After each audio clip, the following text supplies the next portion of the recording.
Hi! In front of me is SONY Xperia Tablet Z, and today I would like to show you how you can set up Face Unlock on this device. First of all, click on Apps at the top right corner and select Settings. Now you need to choose Security over here and tap on Screen Lock.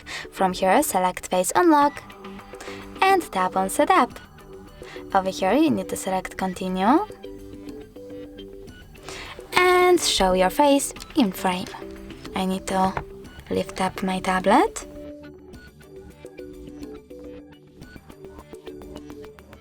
and now select Continue again.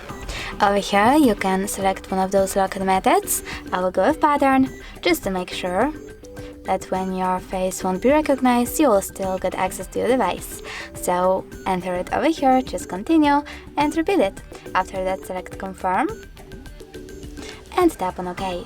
Pick one of those security questions. I will go with favorite firm, choose Continue, answer it over here. Come on. And tap down on your keyboard. Then select Confirm and tap on OK.